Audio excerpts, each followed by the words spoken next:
Good morning everyone. जैसे कि आज का टॉपिक्स आप देख सकते हैं, एपिथेलियल मेसेनकाइम इंटरैक्शन। जो पिछली बार एक हमारी सेल्स की इंटरैक्शन बच गई थी वो, उसके बाद जो है हम पढ़ेंगे मॉर्फोजन के बारे में, सल्फेट के बारे में, कमिटमेंट के बारे में, साइटोप्लाज्मिक डिटर्मिनेंट क्या होते हैं, autonomous specification and conditional specification. आज के ये सारे टॉपिक्स जो हैं हम कवर करेंगे और इन टॉपिक्स के साथ जो है आज हमारा बेसिक्स जो है वो एकदम ख़त्म हो जाएगा और कल से जो है हम अपनी और जो ड्रोसोफिला का डेवलपमेंट है वो में भी हम कल से शुरू कर देंगे। ठीक है, तो पहले अब हम इंटरैक्शन से शुरू करते हैं, एपिथेलियल मेसेनकाइम इंटरैक्शन से। इस इंटरैक्शन को शुरू करने से पहले जो है हम बात करते हैं 3 लेयर्स होती हैं हमारे पास।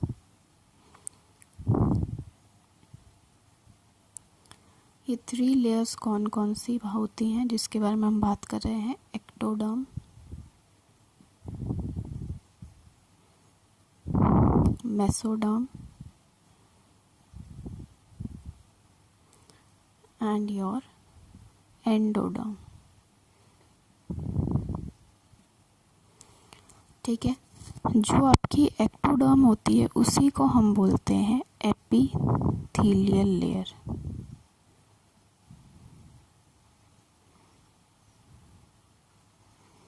जो आपकी मेसोडर्म होती है उसे हम कहते हैं मेसेनकाइम। ठीक है, जो आपकी एक्टोडर्म है वो सबसे आपकी आउटर लेयर होती है और जो आपकी मेसोडर्म है वो आपकी मिडल लेयर होती है और एंडोडर्म जो है वो सबसे इनर लेयर होती है। ठीक है, अब जैसे कि इंटरैक्शन का नाम अगर हम देखें तो इन्होंने बोला है एपिथेलियल मेसेनकाइम इंटरैक्शन। ठीक है, नाम से पता लग रहा है कि हम सिर्फ और सिर्फ इन 2 लेयर्स के बीच में डील करेंगे। ठीक है, देखते हैं कि क्या है इसमें इंटरैक्शन में। ठीक है, इस इंटरैक्शन में आप क्या पढ़ेंगे कि एपिथेलियल कंपोनेंट होगा आपका और एक होगा मेसेनकाइम कंपोनेंट। ठीक है, इन दोनों के बीच में आपस में जो है इंटरैक्शन होगी। ठीक है, और इनके इंटरैक्शन होने की वजह से हमें जो है कुछ स्ट्रक्चर्स मिलते हैं। ठीक है,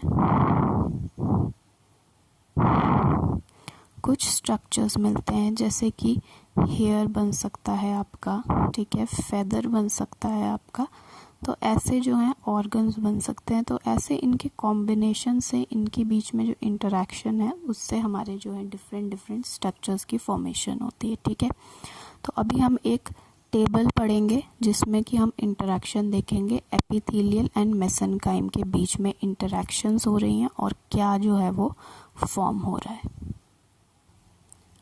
अब यहाँ पे एक चार्ट है जो कि टेबल है जो आपको याद करना है।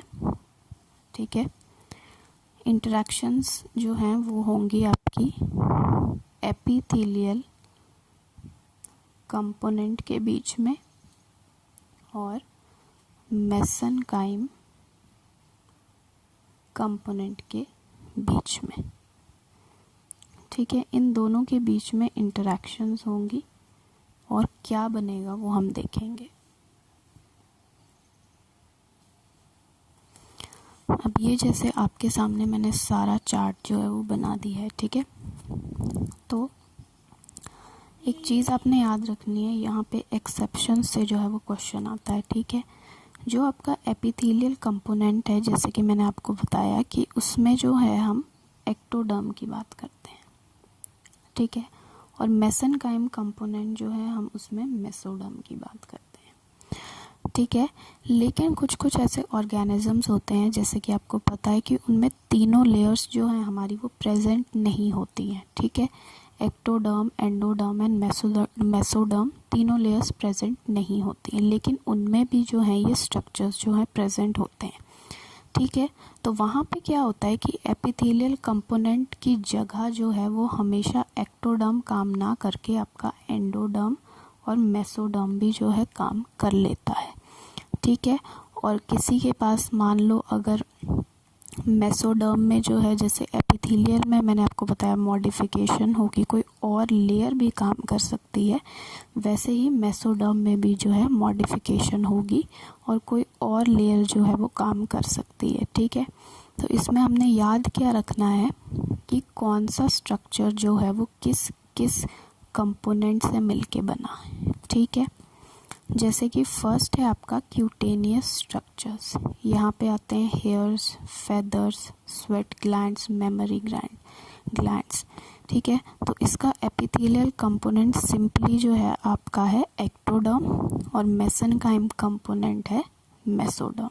ठीक है, जिसे दूसरे वर्ड्स में हम डर्मिस भी कहते हैं। ठीक है। लिम्स के केस में अगर हम देखें तो हमारा एपिथेलियल कंपोनेंट फिर से कौन है, एक्टोडर्म है, और मेसोडर्म जो है आपका मेसेनकाइम कंपोनेंट है। ठीक है। फिर हम बात करेंगे गट की ऑर्गन्स, जैसे कि liver, pancreas and salivary gland. ठीक है। यहाँ पे अब आप देखेंगे कि यहाँ पे जो है आपका एक्सेप्शन चला आता है। एपिथेलियल कंपोनेंट जो है यहाँ पे आपका जो है एंडोडर्म काम कर रहा है। ठीक है।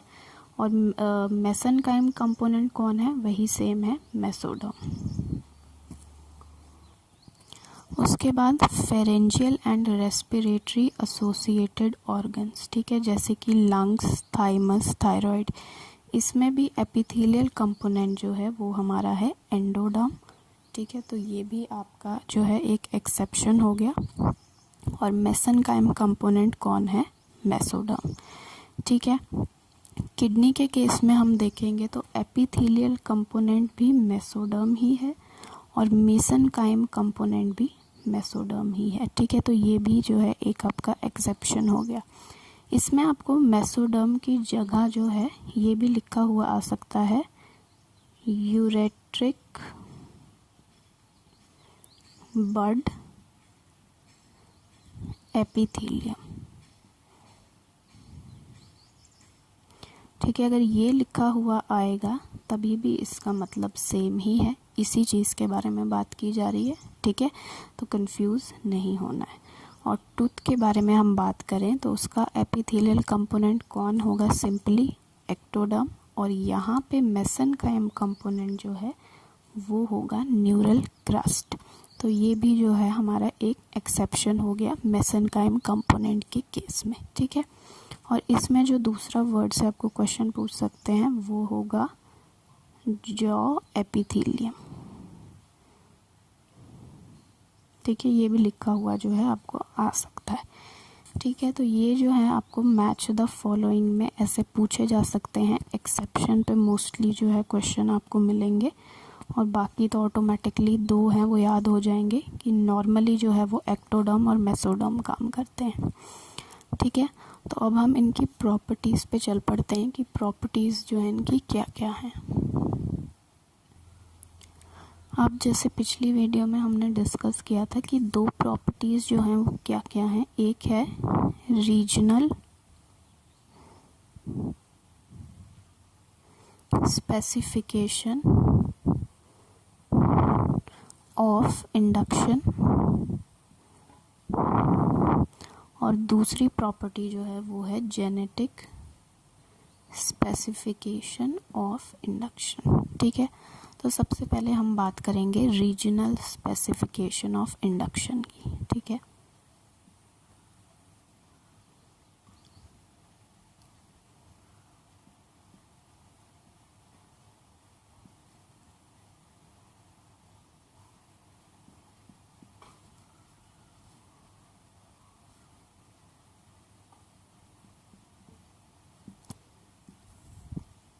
इसमें क्या होता है आपका, इसमें जो है एक एक्सपेरिमेंट जो है वो दिया गया था। ठीक है। एक्सपेरिमेंट दिया गया था, क्या था वो एक्सपेरिमेंट, कि हमने जो है क्या किया, विंग मेसेनकाइम लिया,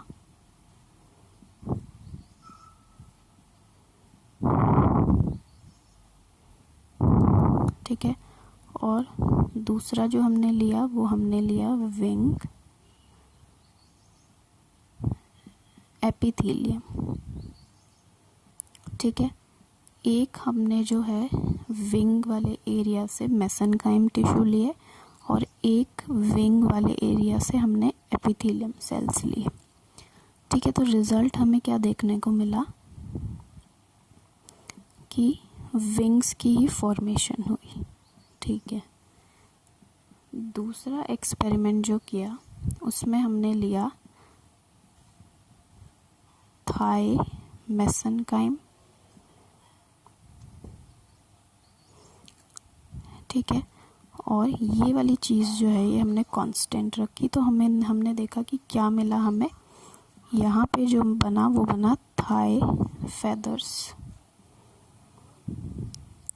ठीक है, उसके बाद थर्ड चीज़ जो हमने की वो क्या किया, हमने यहाँ पे लिया फुट मेसेनकाइम,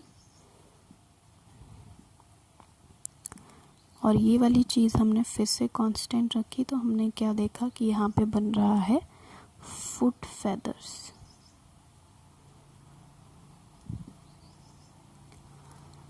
ठीक है, फुट फेदर्स जो है यहाँ पे बन रहे हैं। ठीक है, अब इस एक्सपेरिमेंट से जो है हमें क्या समझ में आता है कि ऐसा क्यों हो रहा था। ठीक है, तो यहाँ पे ऐसा इसीलिए हो रहा था बिकॉज जैसे कि मान लो ये जो है ये है आपकी आउटर लेयर एपिडर्मिस। ठीक है, ये है आपकी एपिडर्मिस और ये है आपकी अंदर वाली लेयर मेसोडर्म। ठीक है, हो क्या रहा है कि मेसेनकाइम या मेसोडर्म जो है आपकी वो सिग्नल जो है वो दे रही है आपकी एपिडर्मिस को, यानी आपकी एपिडर्मिस को वो ऑर्डर दे रही है कि तुम्हें जो है जो मैं बोलूँगा वही तुम्हें जो है रिज़ल्ट के तौर पे बनाना है। ठीक है, जो मेसेनकाइम जो है उसे बोलेगा बनाने को कि तुम्हें जो है थाई बनाना है, तो मैं अगर कह रहा हूँ तुम्हें थाई बनाना है तो तुम थाई बनाओगे, फुट कह रहा हूँ तो तुम्हें फुट बनाना पड़ेगा। यानी जो भी इंफॉर्मेशन जो है वो मेसेनकाइम के पास है वही ऑर्डर जो है आपका एपिडर्मिस जो है वो फॉलो कर रहा है। इसीलिए यहाँ पे जो है हम देख रहे हैं कि जो भी जहाँ से भी हम मेसेनकाइम लेंगे वहाँ से जो है वही रिज़ल्ट जो है हमें आगे देखने को मिल रहा है। ठीक है, तो इसीलिए इसका नाम भी जो है यही लिखा गया है, रीजनल स्पेसिफिकेशन ऑफ इंडक्शन। ठीक है, कि कोई एक स्पेसिफिक रीजन जो है जहाँ से हम सेल्स ले रहे हैं वो डिफ़ाइन कर रहा है कि आगे जाके जो हमारा रिज़ल्ट है वो क्या बनेगा। ठीक है, तो ये है आपका पहली property, regional specification of induction. ठीक है, अब हम दूसरी प्रॉपर्टी देखते हैं कि क्या है। अब यहाँ पे भी जो है एक एक्सपेरिमेंट किया गया। कौन सा एक्सपेरिमेंट? Transplantation experiment. ठीक है, ट्रांसप्लांटेशन एक्सपेरिमेंट किया किसके बीच में? फ्रॉग एंड सैलमेंडर के बीच में। ठीक है, क्या किया इन्होंने, जैसे एक फ्रॉग लिया इन्होंने। ठीक है, ये है आपका फ्रॉग, और एक लिया इन्होंने सैलमेंडर। ठीक है, ये है आपका सैलामेंडर। अब क्या किया इन्होंने कि सैलामेंडर जो फ्रॉग है आपका उसके माउथ वाले एरिया से, ठीक है, माउथ वाले एरिया से एक्टोडर्म सेल्स जो हैं वो निकाले और ले जाके सैलामेंडर का जहाँ माउथ था वहाँ पे जाके इंसर्ट कर दिए या फिर ट्रांसप्लांट कर दिए। ठीक है, यहाँ से मैंने फ्रॉग से मैंने एक्टोडर्म सेल्स लिए और ले जाके माउथ वाले रीजन में सैलामेंडर के ट्रांसप्लांट कर दिए। तो रिज़ल्ट देखने को क्या मिला कि सैलामेंडर का माउथ जो है वो फ्रॉग जैसा हो गया, फ्रॉग जैसा हो गया देखने में, ठीक है। वहीं दूसरी जगह हमने इस एक्सपेरिमेंट को उल्टा कर दिया, क्या किया, यहाँ पे सैलामेंडर को ले लिया, ठीक है। सैलामेंडर को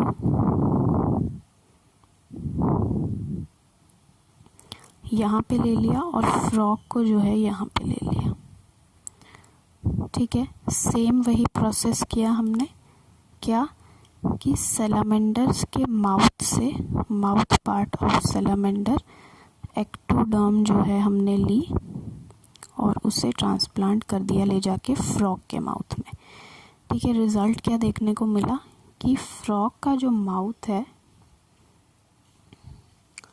फ्रॉग का जो माउथ है वो कैसा हो गया, सैलामेंडर जैसा। फ्रॉग का माउथ जो है वो कैसा हो गया, सैलामेंडर जैसा, ठीक है।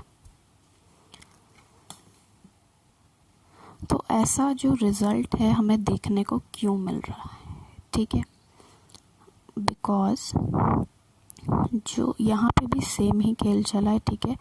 यहाँ पे भी हम मेसोडर्म की और किसकी, एपिथेलियल लेयर जो है उसकी बात कर रहे हैं, ठीक है। तो हो क्या रहा है एक्चुअल में कि यहाँ पे जो हम है वो एक्टोडर्म जो है उसे ट्रांसप्लांट कर रहे हैं, ठीक है। एक्टोडर्म के पास जो हैं कुछ जीन्स हैं, वो जीन्स क्या कोड करती हैं कि माउथ पार्ट जो है वो कैसा बनेगा, ठीक है। फ्रॉग में है तो वो फ्रॉग जैसा बनाएगा, सैलामेंडर में है तो सैलामेंडर जैसा बनाएगा, ठीक है। जब हम इस एक्टोडर्म को ट्रांसप्लांट कर दे रहे हैं तो हो क्या रहा है कि एक्टोडर्म अपने साथ जो है वो इन्फॉर्मेशन जो है लेके जा रहा है जो कि वो फ्रॉग के केस में बनाता था यहाँ पे, ठीक है। और वही इन्फॉर्मेशन जो वो लेके जा रहा है और यहाँ पे हम उसे ट्रांसप्लांट कर रहे हैं, तो हो क्या रहा है, यहाँ पे जो आपकी मेसोडर्म है उसका काम क्या है कि वो सपोर्ट कर रही है किसको, आपके एक्टोडर्म को सपोर्ट कर रही है कि जो तेरे पास जीन्स हैं उसे तू एक्टिवेट कर और जो तू बनाता था कहाँ पे, फ्रॉग में, वही तू यहाँ पे बना, ठीक है। वही केस सैलामेंडर में है, जब हमने क्या किया कि यहाँ से हमने कुछ सेल्स लेके यहाँ पे ट्रांसफ़र कर दिए, तो उसकी जो प्रॉपर्टी है, उसके अंदर जो जीन्स हैं वो जीन्स यहाँ तक वो लेके आ गया और मेसोडर्म ने यहाँ पे क्या किया, इसे बोला कि जो भी तेरे पास जीन्स हैं उनको एक्टिवेट कर और जो तू वहाँ पे फॉर्म बनाता था वही फॉर्म जो है यहाँ पे बनानी है, ठीक है। तो इस वजह से जो है यहाँ पे हमें सैलामेंडर में जो है फ्रॉग जैसा माउथ देखने को मिल रहा है और फ्रॉग में जो है वो सैलामेंडर का माउथ देखने को मिल रहा है, ठीक है। आई होप समझ में आ गया होगा। अब मैं आपको लास्ट में इन दोनों की समरी बता देती हूँ जो प्रॉपर्टीज़ हमने पढ़ी थी, ठीक है। दोनों में डिफरेंस क्या है, दोनों आप अगर ध्यान से आपने पढ़ा होगा तो आपको पता लगा होगा कि दोनों में जो लेयर्स हैं उनका काम जो है वो ऑपोजिट है, ठीक है। कैसे है ऑपोजिट, देखते हैं।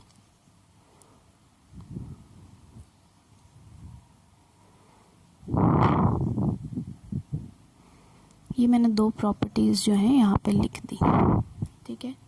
हो क्या रहा था, रीजनल वाले में क्या हो रहा था कि मेसोडर्म जो है क्या कर रही थी, ऑर्डर दे रही थी किसे, एक्टोडर्म को, कि जो मैं बोलूँगा तुम वो बनाओगे, ठीक है। What ever the mesoderm will say, ठीक है, वो जो है एक्टोडर्म को बनाना पड़ेगा। और जेनेटिक वाले केस में क्या है कि एक्टोडर्म जो है उसके पास कुछ सेट ऑफ जीन्स हैं, ठीक है। इन सेट ऑफ जीन्स के साथ, ठीक है, एक्टोडर्म को जब हम ट्रांसप्लांट कर रहे हैं, ट्रांसप्लांट जब कर रहे हैं तो क्या हो रहा है, अपने साथ एक्टोडर्म जो है वो ऑब्वियस सी बात है इन सेट ऑफ जीन्स को साथ लेके जाएगा। तो यहाँ पे आपका मेसोडर्म का काम क्या है कि ये एक्टोडर्म को सपोर्ट कर रहा है। यहाँ पे ये यहाँ की तरह ऑर्डर नहीं दे रहा है, यहाँ पे ये सपोर्ट कर रहा है और बोल रहा है कि तुम अपनी मर्ज़ी से जो तुम्हारे पास सेट ऑफ जीन्स हैं, ठीक है, जो तुम्हारे पास सेट ऑफ जीन्स हैं तुम वो जो है बनाओ यहाँ पे आके। अगर तुमने पीछे जो है तुम अगर फ्रॉग का माउथ कोड करते थे तो तुम वही यहाँ पे भी वही बनाओगे, सैलामेंडर का माउथ कोड करते थे तो यहाँ पे भी तुम वही बनाओगे। यहाँ पे ये एक्टोडर्म की हेल्प कर रहा है सेट ऑफ जीन्स को एक्टिवेट करने के लिए, और वो जीन्स जो वहाँ अपने प्रीवियस जगह पे जो काम करती थी वही काम यहाँ पे करेंगी। और रीजनल में मेसोडर्म जो है वो ऑर्डर दे रहा था कि जो मैं कहूँगा वही तुम्हें जो यहाँ पे बनाना पड़ेगा। तो आई होप आप दोनों को दोनों प्रॉपर्टीज़ के बीच में कोई डाउट नहीं रहा होगा, समझ में आ गया होगा डिफरेंस क्या है। ठीक है, तो अब नेक्स्ट टॉपिक की तरफ मूव करते हैं। अब नेक्स्ट टॉपिक जो है हमारा वो है मॉर्फोजन। ठीक है, अब जो टॉपिक हैं सारे वो छोटे छोटे ही हैं। ठीक है, मॉर्फोजन क्या होता है? मॉर्फोजन बेसिकली जो है वो सिग्नलिंग मॉलिक्यूल ही जो है होता है। ठीक है, सिग्नलिंग मॉलिक्यूल। ठीक है, सिग्नलिंग मॉलिक्यूल हो सकता है या जिसे हम दूसरा नाम से क्या कहते हैं, लाइगेंड हो सकता है। ठीक है, ख़ास बात क्या होती है मॉर्फोजन की कि मॉर्फोजन्स जो होते हैं वो डिफ्यूजिबल होते हैं। ठीक है, डिफ्यूजिबल का मतलब जैसे मान लो एक ग्लास लिया, ठीक है, उस ग्लास में जैसे कि पानी भरा हुआ है। ठीक है, जब हम उसमें इंक डालते हैं तो वो पूरी इंक जो है वो डिफ्यूज़ हो जाती है पूरे पानी में, थोड़ी देर बाद जो है वो फैल जाती है। ठीक है, तो मॉर्फोजन की भी एक प्रॉपर्टी है कि वो डिफ्यूजिबल मॉलिक्यूल्स होते हैं। ठीक है, और इनका जो क्या बोलते रेंज होती है काम करने की वो शॉर्ट रेंज होती है। ठीक है, शॉर्ट रेंज में जो है ये अपना बेस्ट इफ़ेक्ट जो है वो शो करते हैं। ठीक है, जैसे कि मैं आपको अगर एक एग्ज़ाम्पल दूँ, ठीक है, जैसे कि मान लो कोई मॉर्फोजन है। ठीक है, यहाँ पे आपके 3 सेल्स हैं मान लो। ठीक है, सबसे ज़्यादा मॉर्फोजन जो है वो बी को मिल रहा है। ठीक है, तो बेस्ट रिज़ल्ट जो है वो बी जो है वो शो करेगा। ठीक है, और बहुत कम जो है आपके बी, ए और सी को मिल रहा है, तो इनका फेट जो है वो बी से डिफरेंट होगा। ठीक है, आई होप आप समझ रहे होंगे कि मॉर्फोजन जो है वो शॉर्ट रेंज में काम करता है। मैंने बोला ए और सी जो हैं वो थोड़े दूर हैं, तो इसीलिए उनके फेट में जो है वो यहाँ पे डिफरेंस आ जाएगा। सबसे ज़्यादा और पास जो है मॉर्फोजन जिसे मिल रहा है वो बी है, तो वो बेस्ट फेट जो है वो बन के जो है तैयार होगा। ठीक है, कुछ प्रॉपर्टीज़ हैं आपके मॉर्फोजन की, उनके बारे में डिस्कस कर लेते हैं। प्रॉपर्टीज़ क्या है? पहली है can be a paracrine factor. ठीक है, पैराक्राइन फैक्टर हो सकता है, can be a transcription factor.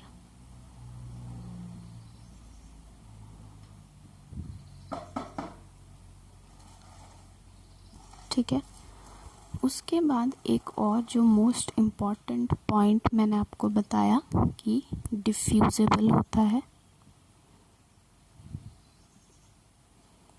ठीक है, कंसंट्रेशन ग्रेडियंट फॉर्म करता है। ठीक है, कंसंट्रेशन ग्रेडियंट का फॉर्म करने का मतलब वही जो मैंने आपको बताया था कि एक कंसंट्रेशन इस तरीके से ग्रेडियंट फॉर्म करता है। इसका मतलब क्या है कि कहीं पे जो उसके सबसे पास जो सेल होगा वहाँ पे इसका अमाउंट जो है बहुत ज़्यादा हाई होगा, और जो सेल जितना इससे दूर जाता जाएगा उतना ही जो है इसका जो कंसंट्रेशन है उसके पास कम पहुंच पाएगी। ठीक है, तो ये है, इसका मतलब है कंसंट्रेशन ग्रेडियंट फॉर्म करने का क्या मतलब है ये। ठीक है, उसके बाद जैसे कि मैंने आपको बताया कि सेल का जो फेट है वो चेंज हो जाता है इस चीज़ से कि ज़्यादा अमाउंट अगर मॉर्फोजन का मिल रहा है, ठीक है, तो कुछ और फेट होगा, और कम अमाउंट मॉर्फोजन का मिल रहा है तो फेट जो है वो कुछ और होगा। ठीक है, फेट जो है वो चेंज हो सकता है कब, जब जो कंसंट्रेशन हो मॉर्फोजन की वो कम या ज़्यादा हो, तो आपका सेल का जो फेट है वो चेंज हो सकता है।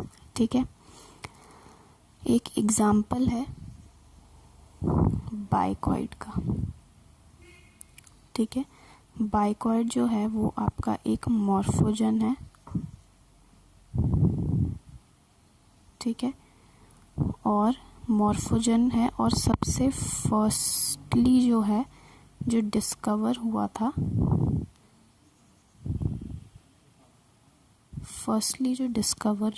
वो आपका बाइकॉइड डिस्कवर हुआ था ड्रोसोफिला में। ठीक है, उसके बाद नेक्स्ट टॉपिक जो हम पढ़ेंगे वो हम पढ़ेंगे सेल फेट। ठीक है, बहुत इजी है, आपको पहले भी बता चुकी हूँ।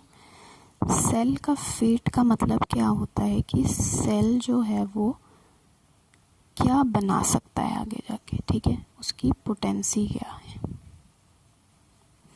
ठीक है, सेल की पोटेंसी, सेल का फेट क्या है, मतलब सेल जो है वो फ्यूचर में जाके, ठीक है, कौन से टाइप का जो है वो सेल बन रहा है। ठीक है, विच टाइप ऑफ सेल, ये सेल का आगे फ्यूचर का क्या है, वो क्या बनेगा आगे जाके, that is known as your cell fate. ठीक है, उसके बाद आता है आपका कमिटमेंट। ठीक है, कमिटमेंट की 2 स्टेजेस होती हैं, एक होती है स्पेसिफिकेशन, थोड़ा सा आपको इंट्रोडक्शन जो है ये मैं पहले दे चुकी हूँ। ठीक है, स्पेसिफिकेशन, एंड दूसरी है आपकी डिटर्मिनेशन। ठीक है, ये 2 आपकी जो है कह सकते हो आप स्टेप्स हैं कमिटमेंट के, स्पेसिफिकेशन एंड डिटर्मिनेशन। ठीक है, इनके बारे में मैंने डिटेल में जो है अपनी पिछली वीडियोस में बताया, तो वहाँ जाके आप देख सकते हैं कि स्पेसिफिकेशन एंड डिटर्मिनेशन क्या होता है। ठीक है, उसके बाद जो नेक्स्ट टॉपिक है वो है साइटोप्लाज्मिक डिटर्मिनेंट।